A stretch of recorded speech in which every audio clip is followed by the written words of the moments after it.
In this lesson, we're looking at finding chords in keys. Now we're going to cover major and minor keys, as well as look at how to easily apply this on the fretboard to give the guitar players a bit of a theory boost. With this knowledge, you'll be far quicker at working out songs, and you'll also be able to write your own cohesive chord progressions, which is great for things like songwriting, looping, and jamming with other musicians. This is part of my intermediate theory course. Now so far we've worked up to finding the 7 notes in each key. Now those notes are going to become the root notes of the chords that we're looking at in this lesson, so do check out those videos to make sure that you're comfortable with everything so far. You'll find a link to that series in the description. You'll also find a link there to my Patreon page where you can download some further reading and diagrams related to all these theory topics. But for now, let's dive in. So starting with chords in major keys, and we have another pattern to learn to memorize the chord types in the order that they appear in the key. We're then going to apply these chord types to the 7 root notes, and that'll give us our family of 7 chords.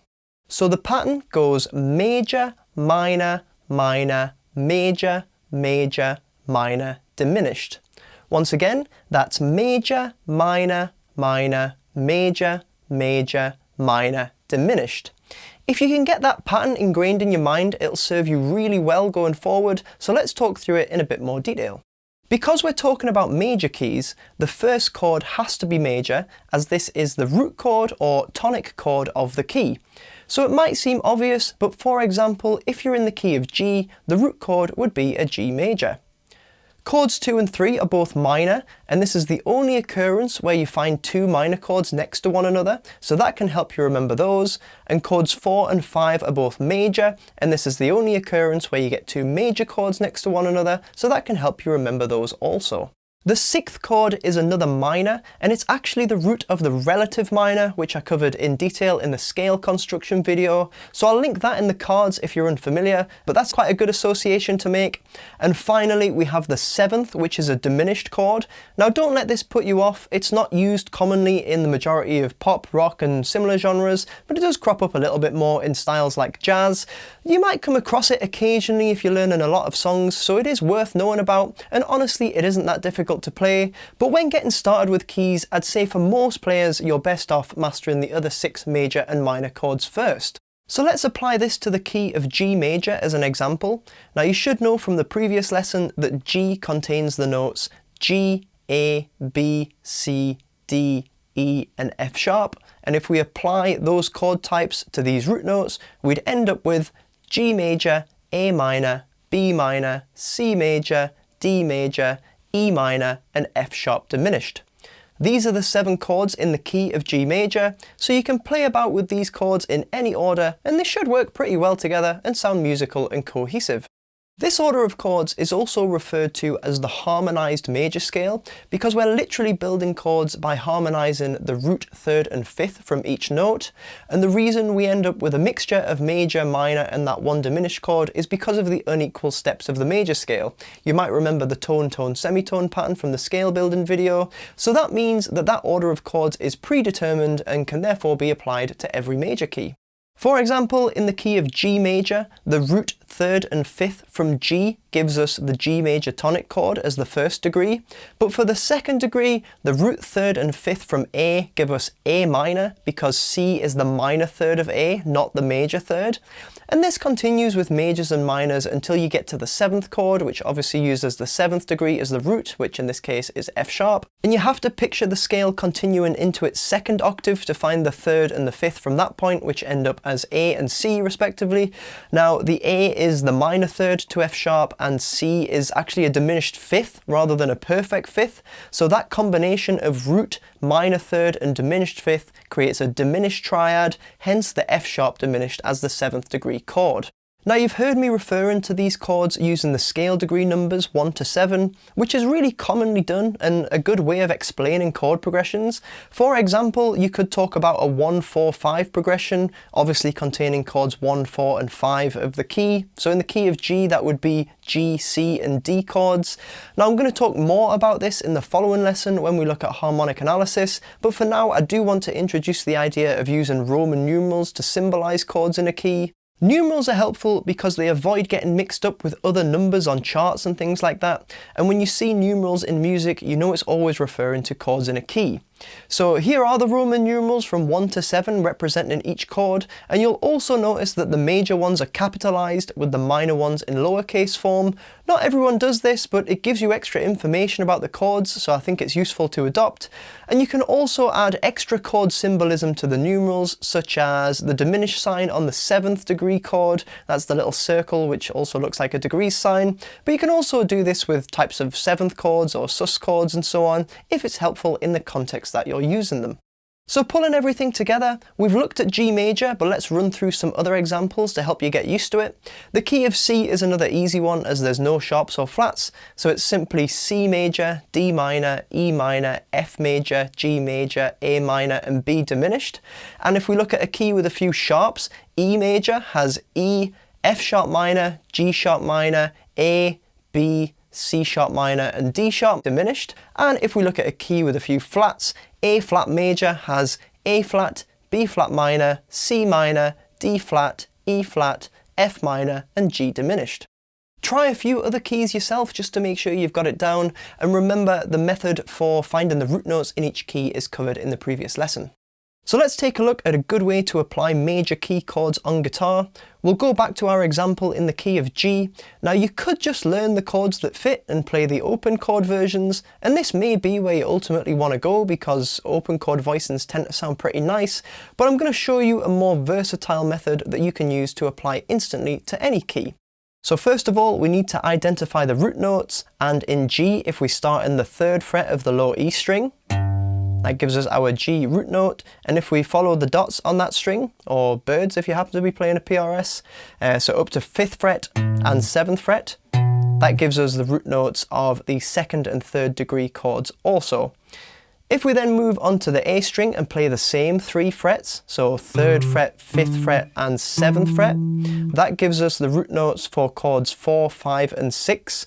So we have nice tonal movements on both strings, and that gives us the scale degrees 1, 2, 3, 4, 5, 6, or in terms of the actual notes, it's G, A, B, C, D, E.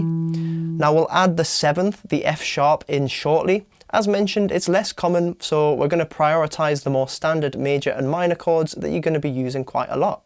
So we're simply going to play the correct chord shape on each root note. So as a reminder, with the diminished one removed, it was major, minor, minor, major, major, minor, and we're in G, so for the tonic chord, I'm going to be using a major bar chord rooted on the G note.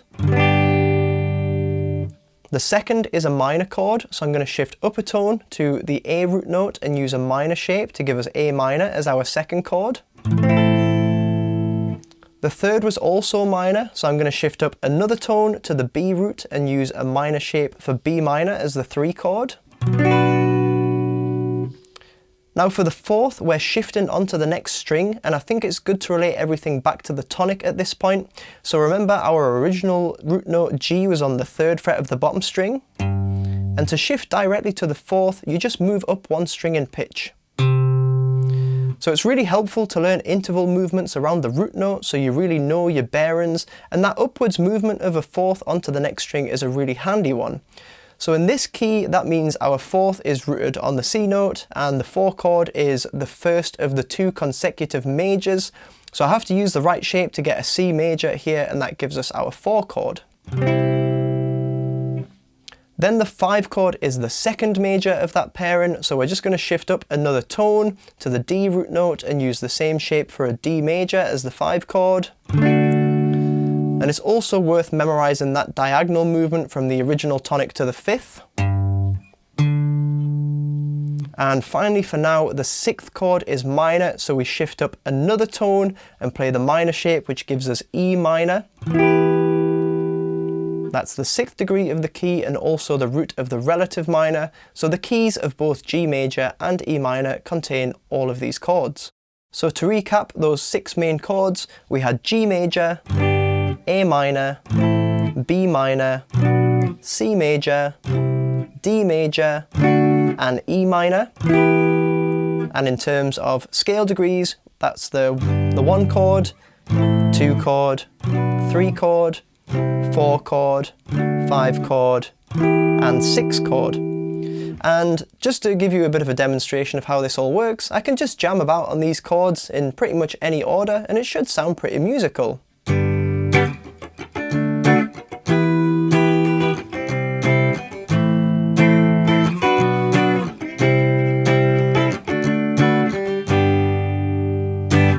For the completionists like myself, if you want to include the 7th degree, you can either use the root a tone higher from the 6th, so that would take us up to F sharp up here, or you can think a semitone lower than the root, so that would give us F sharp down here, and you want to play a diminished chord such as this one. Now here I'm using a minor 7 flat 5, which is a form of diminished chord. Just sounds a bit nicer than the diminished triad, but I'm going to cover this in lessons on 7th chords later in the series, so don't worry about this for now. The main thing to get down at this point is the 6 majors and minors and how their positions on the fretboard relate back to the root. So we've now looked at major key chords from a tonic rooted on the bottom string, and we can change keys by shifting the whole pattern horizontally on the fretboard. For example, if I move the tonic up to A on the 5th fret and do the same thing, I'll get the chords in A major. So A, B minor, C sharp minor, D, E and F sharp minor.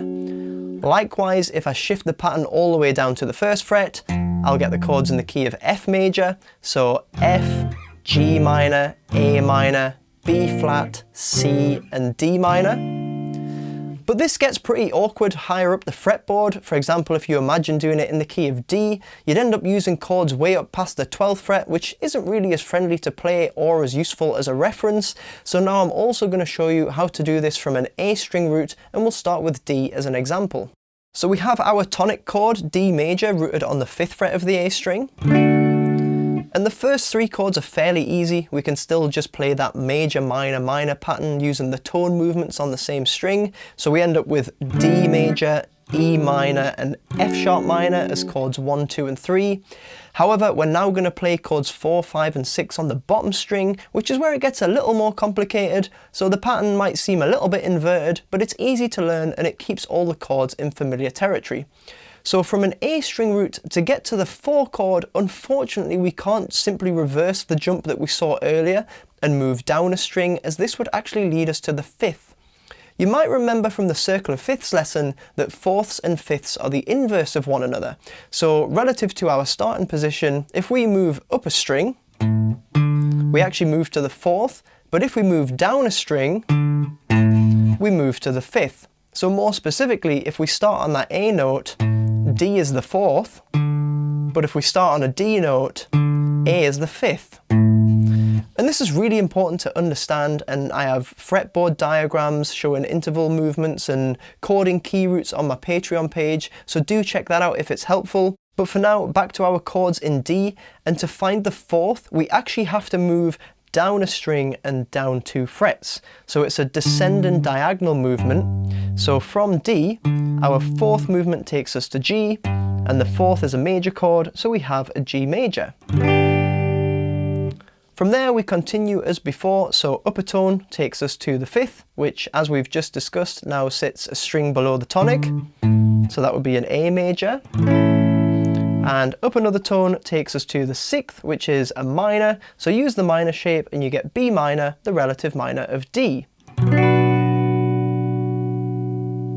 So to recap those 6 chords, we had D major, E minor, F sharp minor, G major, A major and B minor. And in terms of the scale degrees, that's the 1st, 2nd, 3rd, 4th, 5th and 6th chords. And just to show you it in action, we can jam about a bit.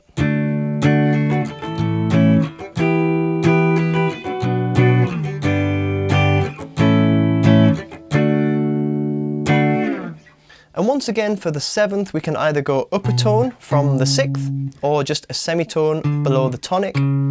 But as I say, you should focus more on the majors and minors at first. And likewise, we can move horizontally to change keys. For example, if we drop down a tone for C major, that would give us C, D minor, E minor, F, G, and A minor, with B minor 7 flat 5 as the diminished if you want that as well. So that gives you all the chords in the key, and there you have your two patterns for finding major key chords from either an E or A string root. And now let's move on to minor keys. As we've covered previously in the course, each major key has a relative minor key which contains the exact same notes and chords, so it makes a lot of sense to use this concept to help us out here as well. The tonic of the relative minor key is found on the 6th degree of any major key, meaning if we take the final two chords, the 6th and 7th of a major key, and place them at the start instead, we now have the chords of a minor key shown here in order from the minor root. The pattern of the chords now reads minor, diminished, major, minor, minor, major, major, and we can also continue to use the Roman numerals system by adapting the symbols to suit the minor key. So as you can see, the 1 chord is now minor, the 2 chord is diminished, and the rest of the pattern continues as you'd expect. To put this into an example, let's use G major again, in which case the relative minor is E minor, since E is the 6th of G. So the key of E minor contains the same chords as G major, and we'd order them from E as shown here. And quite a handy thing to know when comparing major and minor keys is that in both cases, chords 1, 4 and 5 match the tonality of the tonic chord. So in major keys, chords 1, 4 and 5 are all major, and in minor keys, chords 1, 4 and 5 are all minor. This is particularly helpful when navigating both types of keys on guitar, so let's put this into practice and look now at minor key chords on the fretboard. So like we did with major, we'll cover minor key chords using root notes on the bottom 2 strings, and we'll start with an E string root, so I'm going to use the key of A minor, so our tonic chord is rooted on the 5th fret. From here we can shift up a tone, which gives us our diminished chord, which is the 2nd degree of the scale.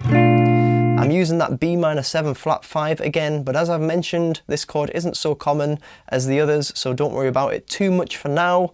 1 fret higher than that gives us our 3rd degree of the scale, and this is a major chord, so C major. And this is actually the root of the relative major key, so A minor and C major are relative major and minor. So in relation to the root, the 3rd degree can either be found 3 frets higher on the same string, or you could play it 2 frets lower on the next string. Just make sure you're using the right chord shape on each string. Now, as I mentioned, chords 1, 4 and 5 all share the same tonality, so since we're in minor now, chords 4 and 5 are going to be minor also. And if you remember from the major pattern, the root of chord 4 is found 1 string up from the tonic, so in this case that takes us up to 5th fret A, which is a D. So we want to use the minor shape, that gives us D minor, which acts as our 4 chord. Hopefully you also remember that the 5th is found a tone higher, so we simply shift that up to the E root note, keep the minor shape, and E minor becomes our 5 chord, and once again we've got that diagonal movement from the tonic up to the 5th. For the 6th and 7th in a minor key, I actually think it's easier to descend from the tonic, and you get a lot of songs using these cool descending progressions in a minor key. The 6th and 7th chords are both major here, so if we start from our tonic of A minor and shift down a tone, we get the root of our 7th, apply the major shape and we get G major. Shift down another tone and we get the 6th, which is F. So lots of chords have this 1, 7, 6 movement in minor.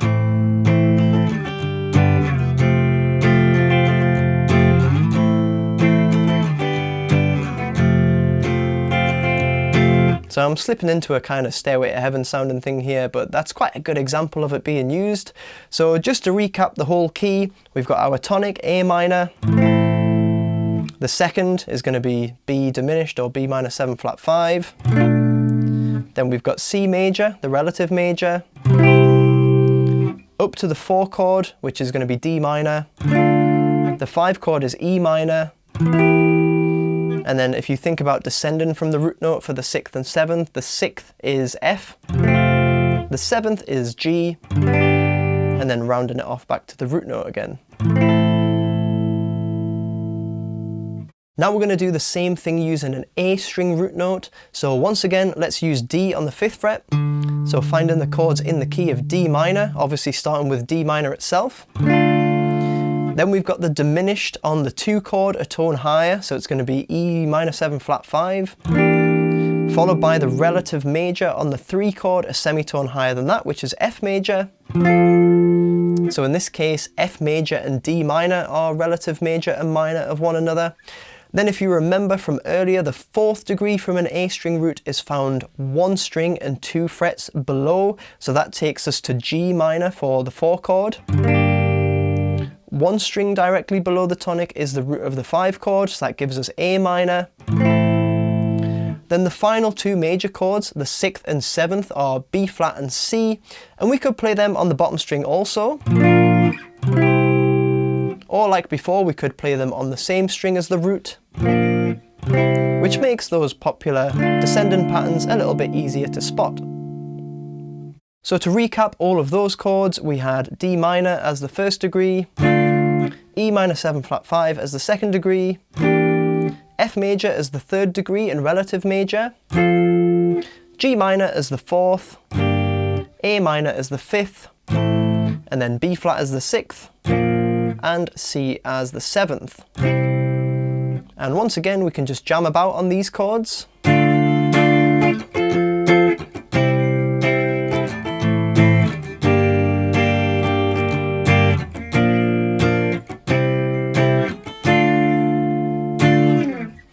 So there you have a few options for navigating minor keys on the fretboard as well, using both E and A string roots. Hopefully that's helped you get started with chords and keys. Remember, there's lots of related material in the previous lessons of this intermediate theory course, so do check out the full series to fully expand your knowledge. You'll find a link to that in the description below, as well as a link to my Patreon page where you can download those extra resources. Now in the next video, we're taking a look at something called harmonic analysis, which sounds very technical and very scientific, but actually it's super interesting, and we're going to use it to relate all of this theory knowledge to proper music and popular songs, so it has great practical application.